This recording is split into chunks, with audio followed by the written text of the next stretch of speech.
सवेरे वाली गाड़ी भारतीय राजा द्वारा निर्देशित 1985 की भारतीय रोमांटिक ड्रामा फिल्म है। इस फिल्म में शनि देओल और पूनम ढिल्लों हैं। यह भारतीय राजा की तमिल फिल्म किज हक्के पोगल रेल की रीमेक है। बात करें अगर इस फिल्म की कहानी के बारे में तो रविदास ग्रामीण भारत के एक गांव में रहते हैं। वह छेदी राम का बेटा है जो गांव में बहुत प्रतिष्ठित है। उसकी एक छोटी बहन पुष्पा है जिसकी बाद में शादी हो जाती है और वह अपने ससुराल चली जाती है। रविदास को ज्योति से प्यार हो जाता है। उनका प्यार गांव में जग जाहिर हो गया। जाति के मतभेदों के कारण ग्रामीण रविदास की ज्योति से शादी करने के विरोध में हैं। एक बार जब ग्रामीणों ने रविदास और ज्योति को गांव में अकेले में बात करते हुए देखा तो एक पंचायत बैठक में कुछ ग्रामीणों ने रविदास पर ज्योति से छेड़छाड़ करने का झूठा आरोप लगाया।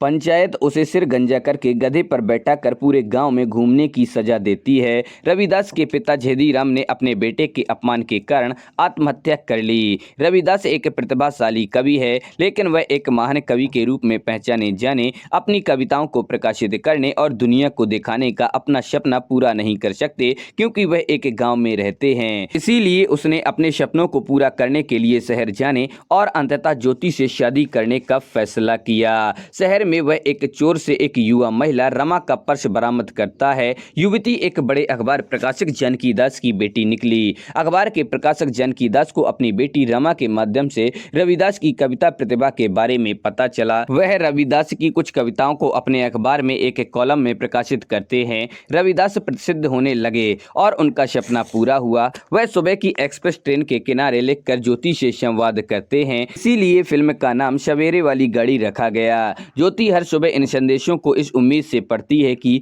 कब रविदास वापस आएंगे और उसे अपने साथ ले जाएंगे। गांव में ज्योति की बड़ी बहन सुखदोई उसके और रविदास के प्यार का विरोध करती है। इसीलिए उसकी बहन ज्योति के लिए शादी का रिश्ता लाती है लेकिन ज्योति ने लड़के से कहा कि वह शादी से इनकार कर दे क्योंकि वह किसी और से प्यार करती है। इसीलिए ज्योति के कहने पर वह लड़का शादी का मन छोड़ देता है। ज्योति का जीजा किशन लाल उसे पसंद करता है और उससे शादी करना चाहता है। वह उससे फ्लर्ट करने की कोशिश करता है। एक दिन उसने गांव में पंचायत बुलाई और सरपंच से मांग की कि उसकी पत्नी से कोई बच्चा नहीं है इसीलिए वह अपनी भाभी से शादी कर ले।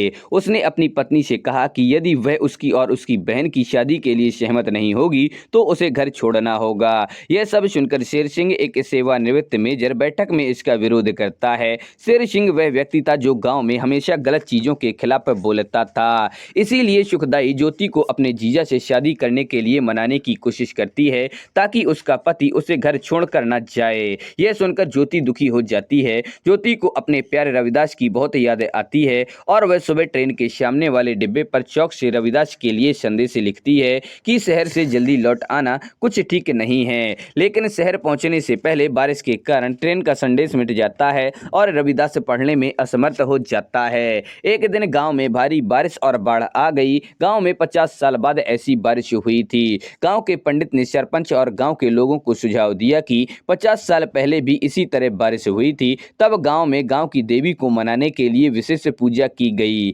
50 वर्ष पहले इसी पूजा से देवी शांत हुई थी और बारिश रुक गई थी। तब गांव डूबने से बच गया था। पूजा ऐसी होती है कि गांव की एक लड़की आधी रात को बिना कपड़े के पूरे गांव का चक्कर लगाएगी तथा गांव का कोई भी पुरुष पूजा के समय घर से बाहर नहीं निकलेगा। उनका मानना था कि ऐसा पूजा करने से देवी शांत होगी और गांव में बारिश और तूफान रुक जाएगा और गांव डूबने से बच जाएगा। पंडित ने गांव के लोगों और सरपंच को सुझाव दिया कि गांव की सभी युवा और अविवाहित लड़कियों के नाम चिट पर लिखे जाएं और जिस लड़की की चिट निकलेगी उसे यह पूजा करनी होगी। यह सब सुनकर शेर सिंह को गुस्सा आ जाता है लेकिन कोई उसकी बात नहीं सुनता क्योंकि सभी को गांव बचाने की चिंता थी। तब शेर सिंह क्रोधित होकर उसे छोड़ देता है। दूसरी ओर शहर में राम को रविदास पसंद आने लगे। वह ज्योति से मिलने के लिए गांव जाने के लिए निकल जाता है। जब वह राम को ज्योति और अपने प्यार के बारे में सब कुछ बताता है उसी दिन रविदास शहर से गांव के लिए निकल पड़ते हैं और आधी रात को जब गांव पहुंचता है तो अचानक गांव की सड़क पर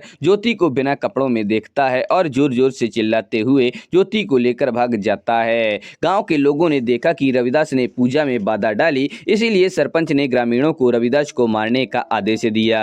रविदास ज्योति के साथ एक मंदिर में प्रवेश करता है। उन्हें ज्योति को पहनने के लिए कुछ कपड़े मिलते हैं। दोनों गांव छोड़ने के लिए ट्रेन की तरफ भागते हैं लेकिन गांव वाले उन्हें घेर लेते हैं। तभी शेर सिंह आता है और वह सभी गांव वालों से लड़ता है ताकि रविदास और ज्योति आराम से ट्रेन पकड़ सके, लेकिन दुर्भाग्य से ग्रामीणों ने शेर सिंह को मार डाला। शेर सिंह ने उनके लिए अपना जीवन बलिदान कर दिया और अंत में दोनों बड़ी मुश्किल से ट्रेन में चढ़ते हैं और एक दूसरे को गले लगाकर खुशी खुशी गांव से निकल जाते हैं। आखिरकार वे दोनों अपने प्यार में सफल हो जाते हैं और खुशी खुशी एक नई जिंदगी भी बिताते हैं। बात करें अगर इस फिल्म के मुख्य कलाकारों के बारे में तो रविदास के रूप में सनी देओल, ज्योति के रूप में पूनम ढिल्लो, किशन लाल के रूप में प्रेम चोपड़ा, बिंदु सुखदाई के रूप में छेदीराम के रूप में श्रीराम लागू, सेवानिवृत्त मेजर शेर सिंह के रूप में धर्मेंद्र, ओम शिवपुरी ठाकुर के रूप में पुष्पा के रूप में किरण बहराले, गुप्ता जी के रूप में सत्येंद्र कप्पू, पंडित के रूप में CS दुबे, जानकी दास के रूप में राम के रूप में नताशा सिन्हा आदि सभी लोगों ने काम किया है।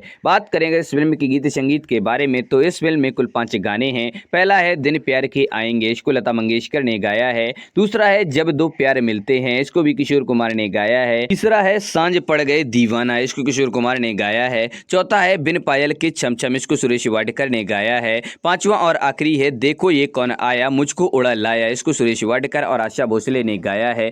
तो दोस्तों आप लोग वीडियो कैसा लगा, पसंद है इसे लाइक करें, अपने दोस्तों के साथ शेयर करें। हमारे चैनल पर पहली बार आए हैं तो हमारे चैनल फैक्ट्स क्रिएटर जी को सब्सक्राइब करें और बेल आइकन भी दबा दें।